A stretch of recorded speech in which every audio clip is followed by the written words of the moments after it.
So, bonjour à tous. Hello, everyone. Just a minute. Okay. So I'm very pleased today to be introducing the first panel about embedding everything. And at the most basic level, we can think about embedded finance as the integration of financial products and services within products and services of non-financial organizations. Some examples of embedded offerings include digital wallets, payments, pay now, buy now, pay later, and micro-lending. Embedded finance is designed to streamline financial processes for consumers, making it easier for them to access the services they need when they need it. The pandemic has accelerating how traditional businesses arrange finances on the new level of integrating financial mechanisms into the overall business plan. The area of embedded finance is taking hold, and with an estimated market value of more than 130 billion by 2026, it's clear that this is not just a financial trend, this is the clear future.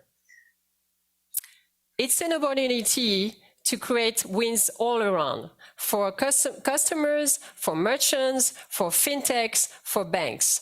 Today, we will hear from David Sykes, Chief Commercial Officer at Klarna, Haymond, Executive Vice President of Digital Partnership at Mastercard, and Yoshi Yokokawa, Co-founder and CEO at Alpaca. The leaders of this organization who are pushing the narrative of embedding finance forward on an international stage are here today to share how their respective industries have embraced and benefit from this strategy. So I will now hand it over to Laviva Mazhar from Principal at Luge Capital, who will be moderating the discussion. So thank you very much and enjoy the session. Merci.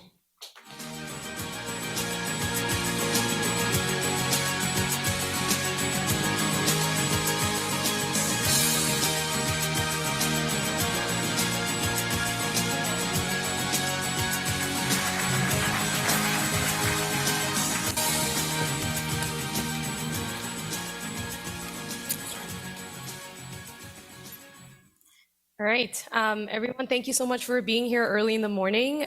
We have a packed day ahead of us, but I'm particularly excited to be kicking off this panel about embedded everything. For the past couple of years, we've been talking a lot about embedded finance, but it's not just about embedded finance anymore. Embedded is a distribution channel that can be applied for everything.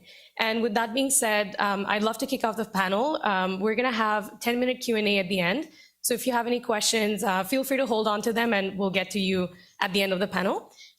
Before diving into the introductions of the panelists, just quickly on myself, I'm a principal at Luge Capital. We're a fintech-focused venture capital firm investing across Canada and US, and we're backed by a couple of large financial organizations, amongst which are Desjardins, Industrial Alliance, Sun Life Financial, and Beneva. So yeah, David, do you wanna introduce yourself and what role your organization plays specifically also in embedded finance? Yeah, sure. My name's David Sykes. I'm the Chief Commercial Officer for Klarna. We're a large global payments and shopping company. We work with around 450,000 retailers. About 150 million consumers use our products. Amazing. Sherri? Hi, I'm Sherri Haymond. I lead global digital partnerships at Mastercard. We're a network. We connect millions and millions of buyers with millions and millions of merchants, with banks on either side. And, we have a foundational set of rules and standards that make it possible for me to have a card that's issued by a bank in the United States, and I can come here to Montreal and I can buy something from a street vendor here, and magically they let me walk away with the food. But the reason that can happen is because we create this default set of rules and standards, and we instill trust and security into every transaction. And that's how we make the magic happen. Awesome. Yoshi? Hi, yes, I'm Yoshi. I'm the co-founder CEO of Alpaca. This is Alpaca, the animal. I flew in from Kyoto, Japan. We are a 150 people startup. We build infrastructure to embed investing of US stocks and crypto to the consumer apps, hundreds of trading apps in the globally, especially outside the United States.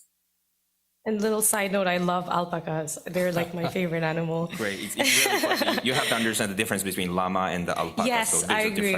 I agree. Sorry about that. So thank you a lot for the introductions. And I'd love to dive into, for each of you, what exactly embedded finance means for you in the context of your organization, because I think you're all coming from very different angles. Anybody can, maybe starting with Yoshi? Yeah, sure.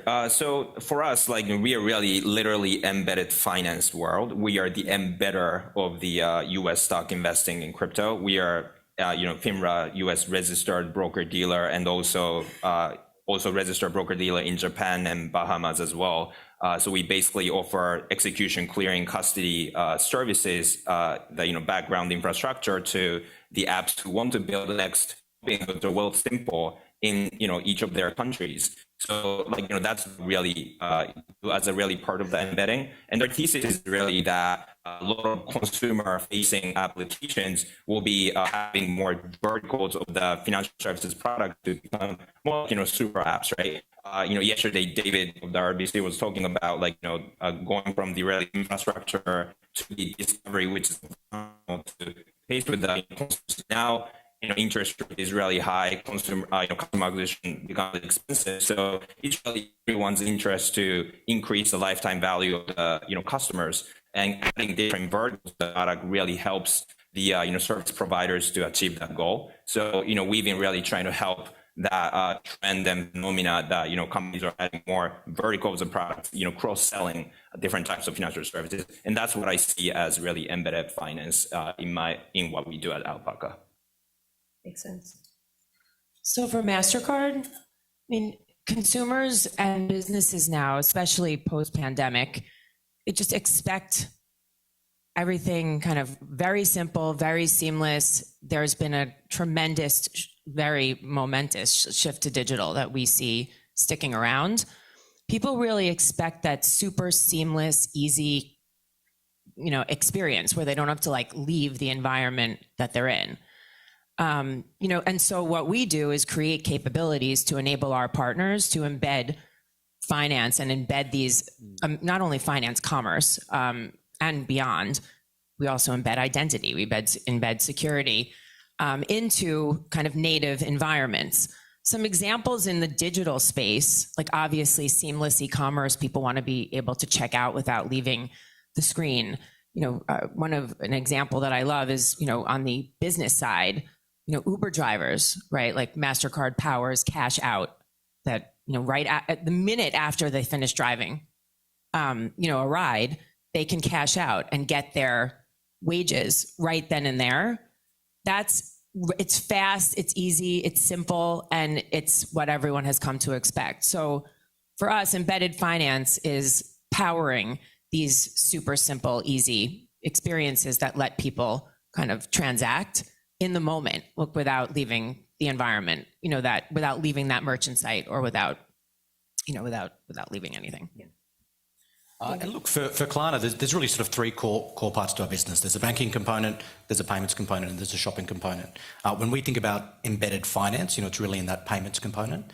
And effectively what we do is work with retailers to give their consumers more flexible payment options. So that could be the ability to try before you buy.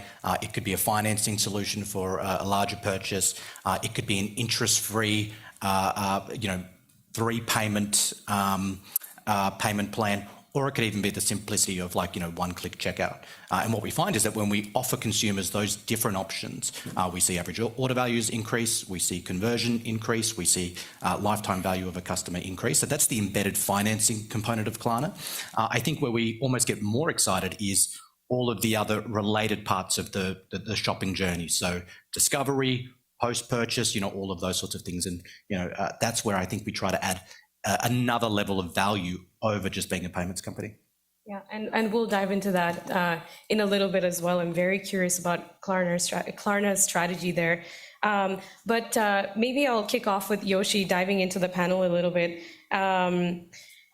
Obviously, we've been talking a lot about embedded finance, but when we spoke earlier, you brought up this concept of embedded commerce in general and the concept of super apps and so on. So before getting specifically into embedded finance, where do you see, innovation specifically in the overall, I guess, embedded space? Sure. I think it's really about the trend of super apps, right? And I think it came from obviously starting from China's WeChat. Now they're the starting with the messaging app. Now they're the biggest or one of the biggest banks in China. They're the biggest broker dealer in China. So that really created this humongous platform that they can do everything on their application. And now of course it's very different how this super app evolution happens in each different country.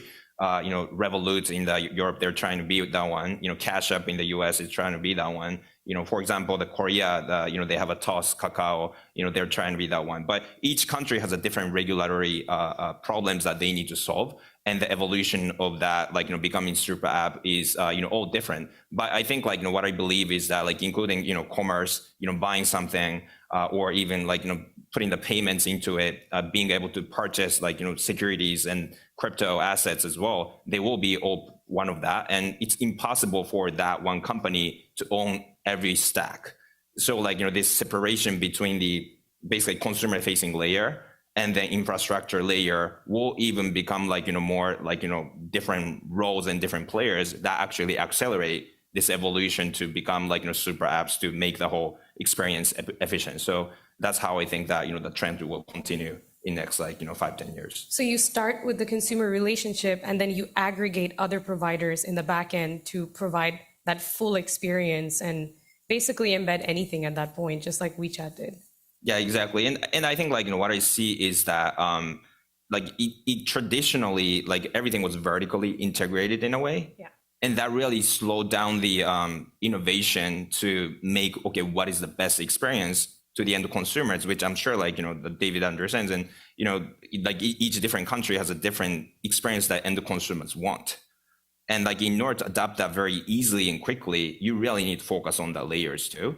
And so kind of separating your role detached from the infrastructure building, that really accelerates the whole customer acquisition and the growth of the company. Yeah. Speaking of super apps, recently Klarna has come up with launching their own app. You guys have a savings product. There's a commerce component there as well. It was interesting to me because a lot of direct-to-consumer fintech startups start with the direct relationship and then they embed other financial products. But I feel like Klarna went the opposite way, where you embedded credit in the checkout flow of other merchants, but then now you're going direct to consumer. Can you walk us through the thought process there? Look, it's, people take it for granted, but banking apps are some of the most opened and engaged with of all apps. You don't think about it, but you're probably in your banking app once every 2 or 3 days, and you're there because you want to look at your post-purchase, your transaction history. You want to know when a payment's due. But if you think about that experience, it's fairly undynamic. Spend $200 on Amex at Nike, go into your Amex app. It's just a line item. So we were very, very fortunate, I think, in the sense that we had the engagement already. If you look at North America, about 1 million new consumers click our button at the checkout every month. So we had this, huge influx of consumers, and we had this huge engagement in the app. And what a lot of other payments companies did was go into adjacencies like crypto, like trading, like budgeting. We didn't think that we could add real value. We didn't think we could do that better than a Robinhood, better than an Alpaca, So where we went into adjacencies was shopping. So we started to add wishlist functions, track your package functions. We just launched a price comparison function. And so now we have about 25 million consumers using our app every month globally for what I would describe as shopping related services. And we really think payments is just one component of the shopping journey. And what we found was that the more touch points we had with consumers, so, digital receipts, track your package, a rewards program, a savings program, whatever it is, the more we could learn about those consumers and the more we could, serve their needs. So, we've drawn a lot of inspiration from the Chinese super apps.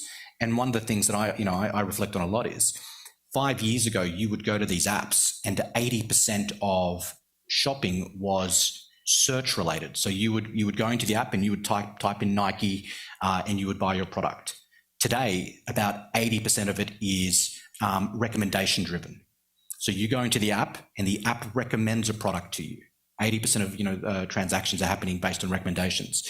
And the reason that's been possible is those apps just know so much about those consumers now because they have so many different touch points that they can really serve them with relevant content. It's interesting because you're getting SKU level data about what the customer is buying through the app or even through the merchants that you're connected to. So starting a banking, I'm just thinking out loud here, but starting a banking solution from that seems like a very different angle because you're really putting that specific consumer in mind and their consumption behavior and everything else. I mean, you can go into the Klarna app and you can shop at Amazon and you can use our payment services on Amazon.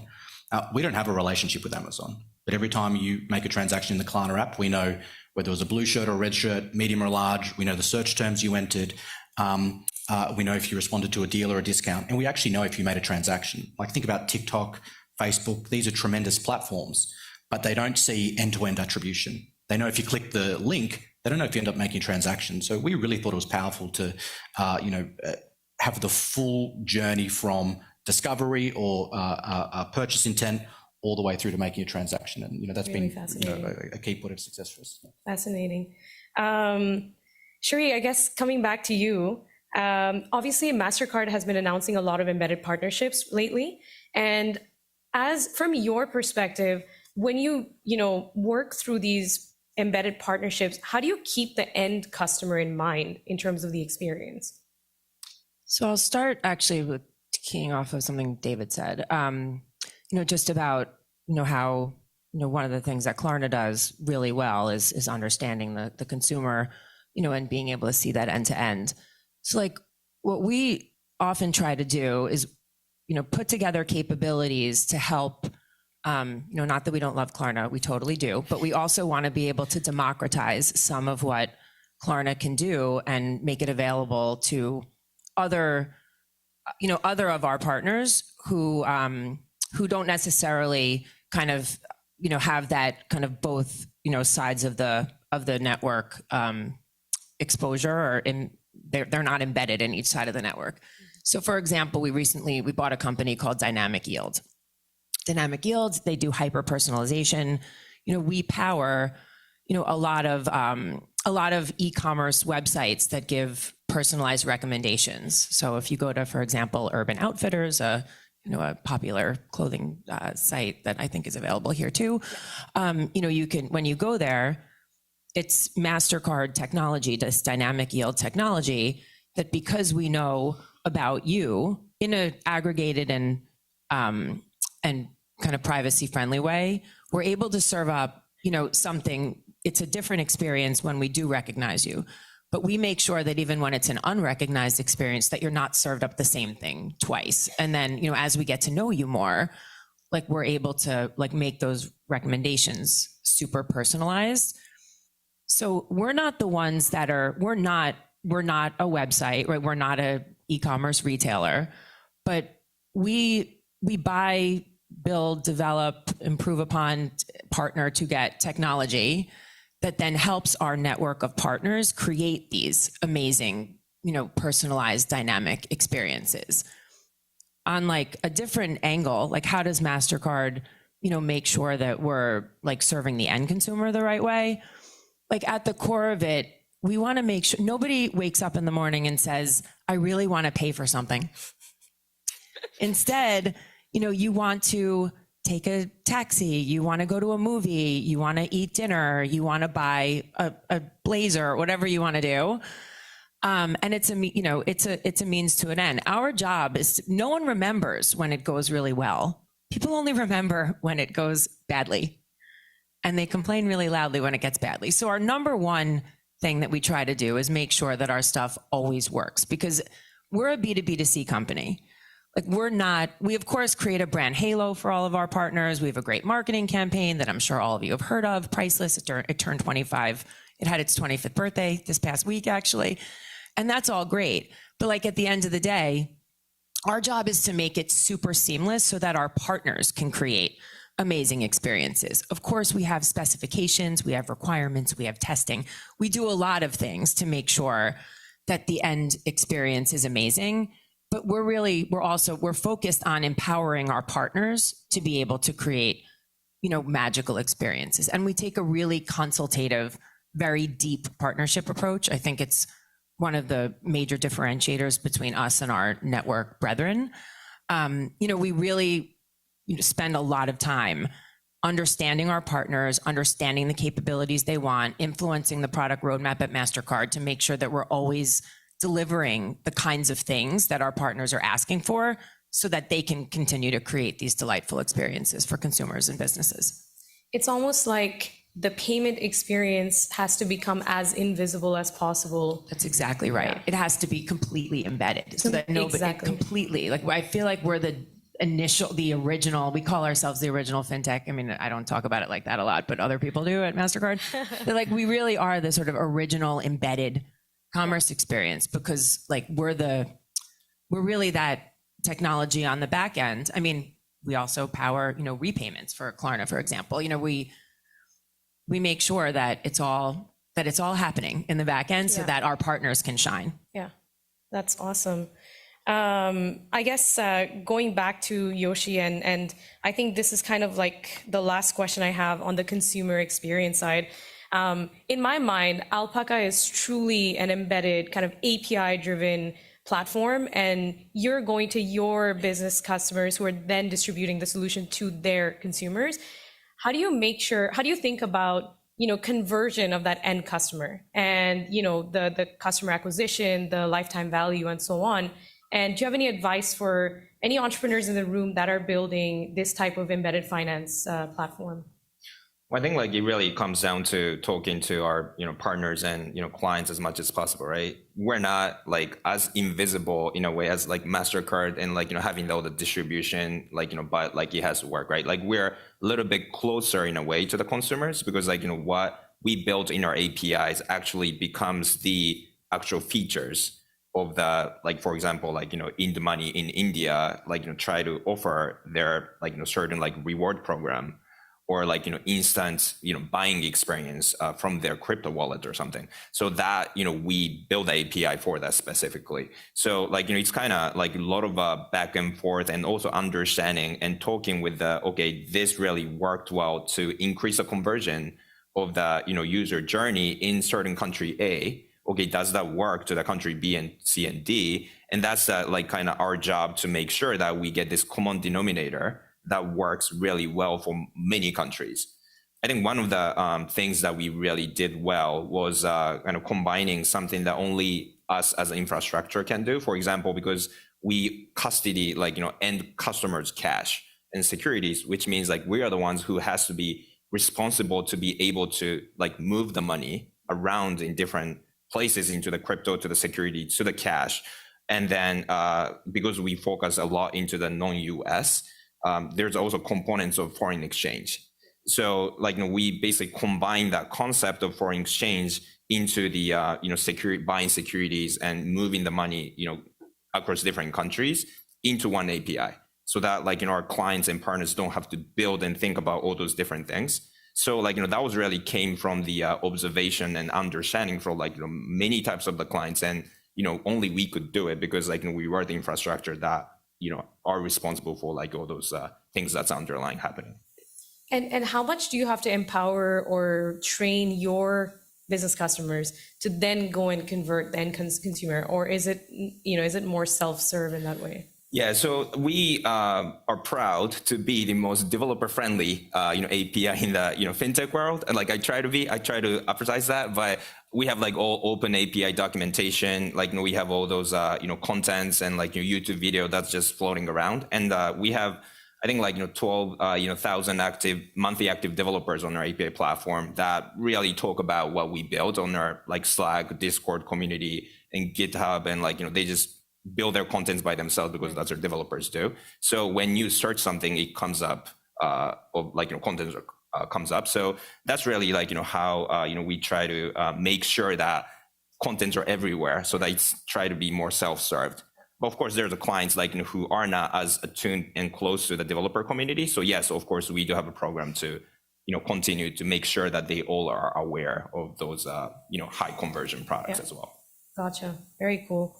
Going back to David, so have you, given that now Klarna is embedded into the checkout flows of hundreds of thousands of merchants, have you thought about embedding other products above and beyond credit, or do you get other fintech companies come to you and say, hey, we want to leverage your distribution with the merchant network to embed our product at checkout as well? Yeah, definitely. So, we are also a network, just significantly smaller than a Mastercard. But we've got 150 million consumers on one side, 450,000 retailers on the other, and increasingly the products that we look to embed are focused on how do we connect that audience with our retail partner base. So simple things like when a cookied Klarna user comes to a retail partner, what can we share with that retail partner that means that customer gets an elevated, unique experience?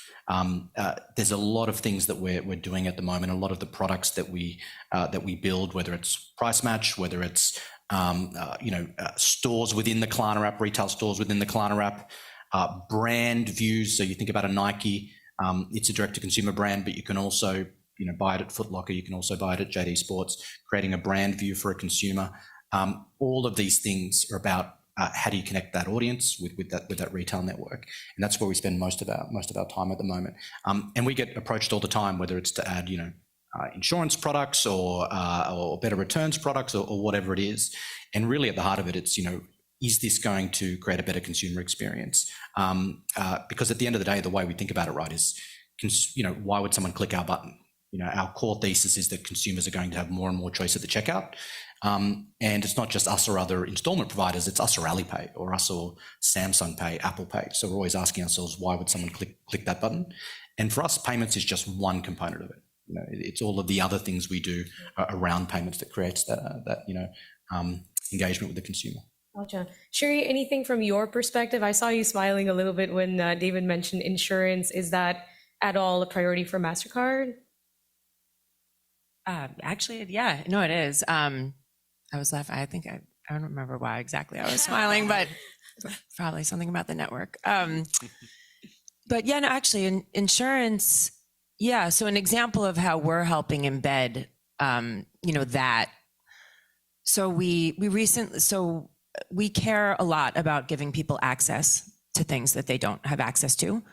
In particular, the digital financial system and financial products that help people have better lives, right? It's why we went into open banking. We bought a company called Finicity to help people harness the power of their financial data and give it to third parties in a permission way so that they can get a better, more personalized, and hopefully more equitable, experience. But another thing that we've been very passionate about is access to benefits. So not everybody, works for a corporation. And in the United States, it is, although there is, government insurance available, it's not an easy thing to navigate. And it's not a slick, beautiful, amazing user experience all the time. And so we partnered with a company called Stride Health, and Stride Health has created a super good way to check your eligibility status with the government for what kind of level of insurance kind of subsidy you're eligible for, and they have an amazing network of providers that offers really good options, and they do this in a very slick and seamless way. So we've actually embedded this as a benefit on all small business cards in the United States. So it's very easy if you are a Mastercard small business card holder in the US, you can easily get access to insurance, not only the kind that's subsidized for the government, but other insurances, health, dental, et cetera, And we're going to be adding more with them, as time goes on. Actually, Uber made this a prime feature of the Uber Pro, like their earner card that recently became a Mastercard card. So now all of their drivers can very easily access, in a very seamless experience, access to benefits and insurance. It's a really important, it's very important, I think, role that we play as a network, giving people access to things like this. Interesting, because that way you're also embedding services for your merchants. It's not just about the end consumer, it's also solutions for actual merchants in your network as well. Oh yeah, of course. Yeah, we spend actually a lot of time making sure that we're providing a lot of value to merchants and small businesses. Yeah, awesome. I guess I did have another question for you, actually, Sherri. I think given that we have a lot of financial institutions in the room, as a corporate, what can you share about being the infrastructure in the back end and actually embedding embedding your solutions through other fintechs for the end consumer? I guess, any learnings about partnership strategy, monetization, challenges, and so on? I mean, it depends what role you play and what role you want to play. But for us, like, what we try to do is figure out what our financial institution customers need or want, like, in order to also, so we believe in choice. We think that companies like Klarna are awesome. We also think that banks are awesome. I know Klarna is a bank, but more traditional financial institutions are awesome too. And we want to enable our partners to create these amazing experiences for their end user customers. So what we do is we try to empower that. So some recent examples, we actually do have a relatively new installment product called Mastercard Installments. We have a very brilliant branding department. And what we noticed though, when we kind of created this, it's a new product, like it's not credit, debit, or prepaid, it's something else. It's a new kind of transaction type and a new product that a lot of the banks that we partner with, their kind of closed-end loan department is very separate from their card department. And they needed help being able to underwrite and service closed-end installment credit. And so we partnered with a company called Amount. There will be more companies that we partner with to do this in the future, but we partnered with a company called Amount that's a back-end kind of infrastructure company. And they're able to help the banks, kind of facilitate this end-to-end installment lending experience, like if they're not already expert at that. Some of our banks are really good at that and they can do that on their own. Others of them, though, need some help. And so we, partnered with this company to make that possible. So like, that's a good example of how we empower our banks. Another good example is we recently announced something called Crypto Source.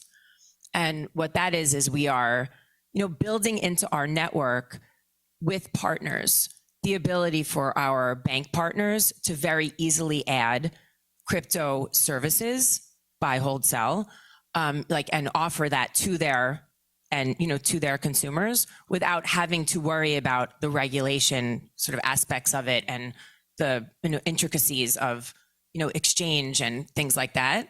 And our first partner there is Paxos, but again, that's a program we're going to be adding additional partners as well and making it very easy for our Mastercard member banks to add this for their consumers. Yeah, we actually have a portfolio company in that space called Cybrid.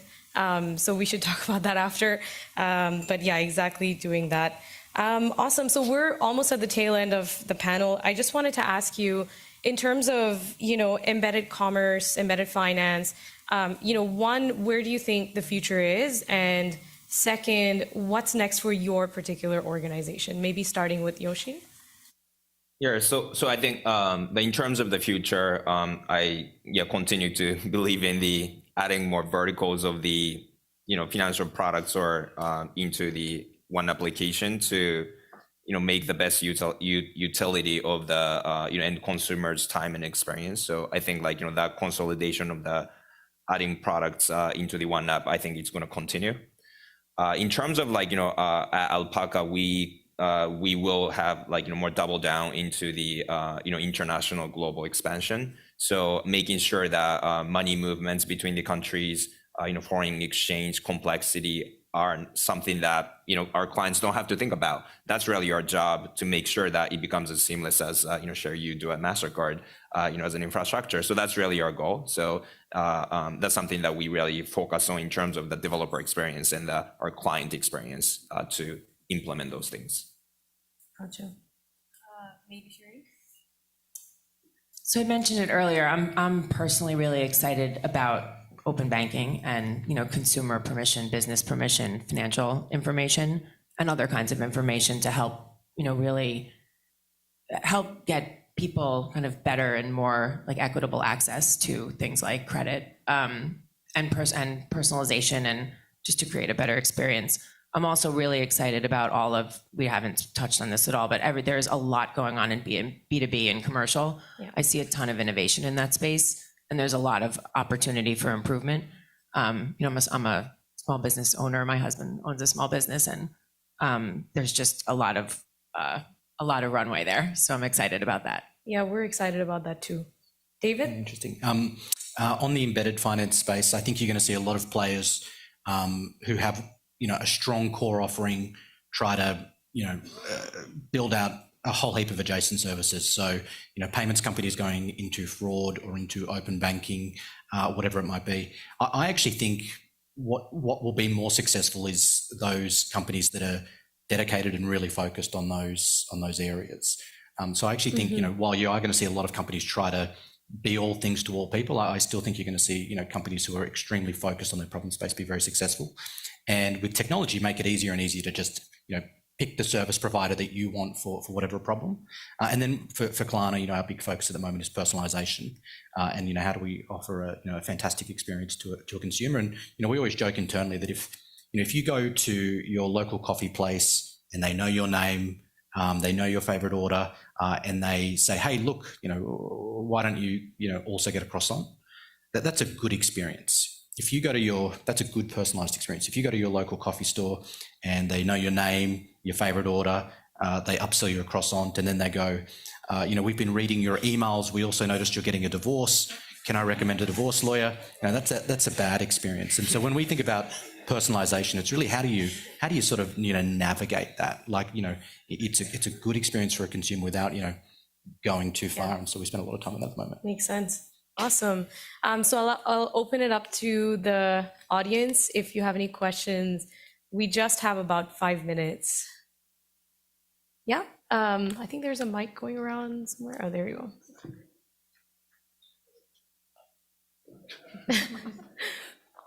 I would love to understand what you guys think about, all you guys are B2B to C, how the end consumer will be over the next 12 months as inflation environments are going up, the end consumer is hurting more.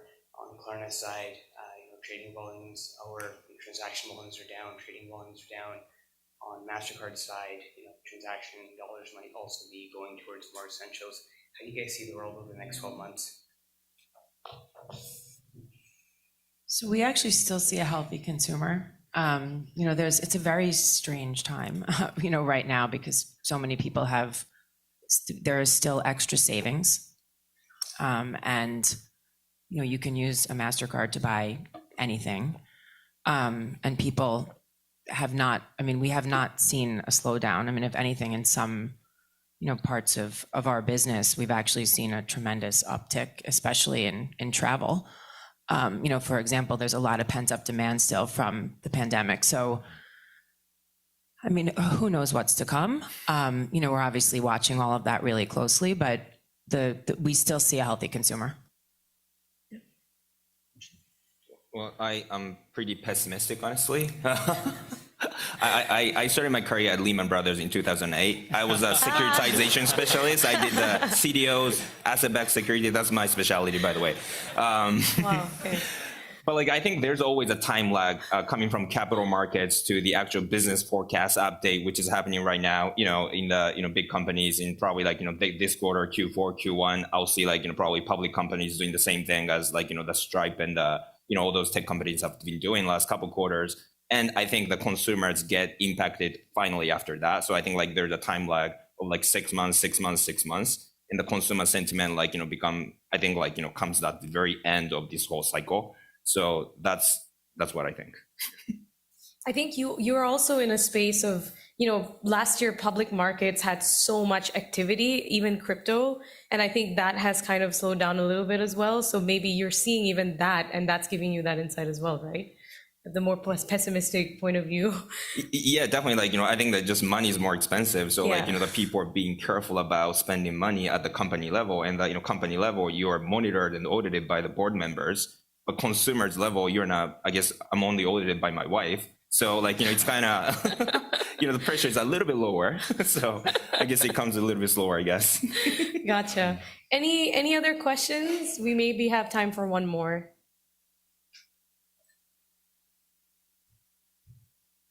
Do you see open banking enabling embedded everything?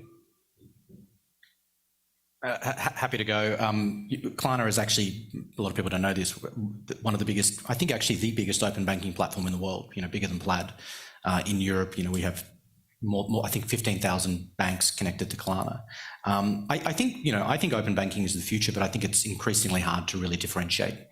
And I think it's a very slim margin business, but I think the opportunities in open banking are enormous, whether it's, things that you wouldn't think about, like just, verifying an identity, for example. So we're really, really bullish on open banking. We are too. And then in addition to our asset in the United States, Finicity, we also recently acquired a company in Europe called Aya, where we also have, actually very vast connectivity. I agree with you, David, that the connectivity part is eventually going to be commoditized, of course. But it's what you then do, and how we can empower our partners to take that information and make amazing things happen. And that's the part that we're very excited about. Yeah. Awesome. All right, we're finishing just on time. Thank you very much, all three of you, for amazing insights, and looking forward to the rest of the day. Amazing. Thank you. Yeah, great time. Thank you.